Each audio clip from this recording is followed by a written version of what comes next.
Congressman Sean Duffy and Florida Congressman Matt Gaetz, who's going to question Comey on Monday. I mean, Matt, this guy's basically saying he took advantage of the disorganization of the Trump White House and really went after and kind of set up Mike Flynn. If this is about Russia, why isn't he going after Russians? Why is he trying to tee up Americans? Well, thanks for having me on, Jesse, though I will say I think this is the first time I've been the third most handsome person on any Fox broadcast with you and Duffy. Oh, thank you. You know what? The Duffy takes the cake, though. I mean, look at that hair. Yeah, he's probably going to fire his comm staff for putting him on with us. But when it comes to Comey, I mean, you don't typically use the language "something I got away with" to describe something that is proper and good. Like, you never go home and say, "Hey, I got away with making it home before curfew." You know what I mean? You usually are getting away with things that are not right or not proper. And this will be the second time we bring Comey in, so it'll be like deja vu, but with all of the amnesia. It's kind of like when you combine deja vu with amnesia. Maybe he'll forget all of the things that you know, he thought he was expected to tell us. Yeah, it's amazing. He said, "I don't know, I don't remember, I forget," so many times. And for someone that basically investigated both presidential candidates at the same time, within a year of each other, and when you ask him a question about it, he doesn't know, Congressman Duffy. I thought he was supposed to be the smartest guy in the room with the most integrity. Yeah, allegedly he's a guy who has a photographic memory as well, but here, there's only one of two choices. Either this is the biggest investigation that he has in his tenure as the FBI. He's going to investigate a presidential candidate, Donald Trump, and then the president, Donald Trump. Yeah. And here he comes to Congress, and basically he's a bumbling idiot, doesn't know anything that happened. And so we conclude one of two things. One, either he's stupid or he's lying to Congress. But you can't come in and say, "I don't recall or know any of the facts around the largest investigation that I've ever done in my tenure as the FBI director." It's laughable. Right. And now we're hearing, Congressman Gaetz, about these after-action reports that were written about the Flynn interview. They were written 6 months after the fact, which is extremely fishy.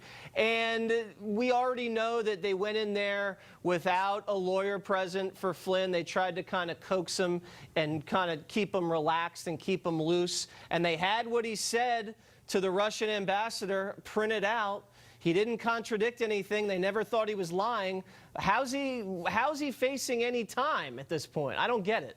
I think President Trump should pardon Michael Flynn because he's not being called to account for any bad actions he committed with malice. It's largely a consequence of not remembering something or perhaps stating something in a different context. Even Comey said that there was no indicia of lying when Flynn originally met with these folks. Now, Jesse, compare that to Hillary Clinton, who had 9 lawyers present. Several of her lawyers that were present were actually fact witnesses that should not have been there. So for Hillary Clinton, they roll out the red carpet. They paved the yellow brick road to no consequence. But yet with Michael Flynn, someone who didn't even indicate that he was lying, according to James Comey, he's facing serious consequences. And I think the president could do right for justice by pardoning Michael Flynn. All right, I'm glad you brought up the Clinton investigation. One second. I'm glad you brought that up, Congressman Duffy, because I want to ask you about this.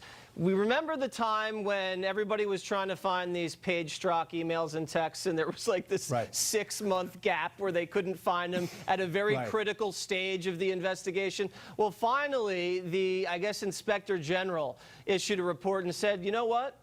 We lost them. When they turned out one device they couldn't find. The other couple devices they said were wiped clean. I think Mueller might have wiped one. The FBI wiped the other. Is that standard procedure?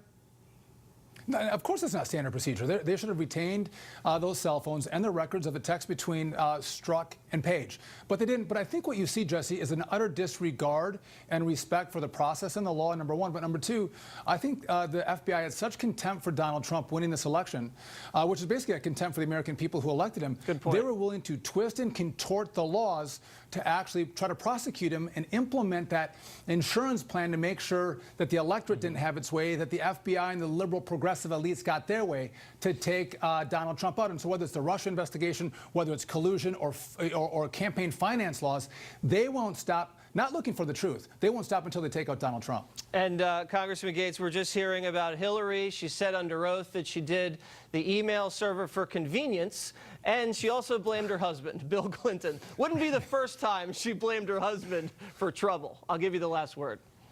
Yeah, you don't typically bleach something inadvertently. With Hillary Clinton, oops, I bleached it.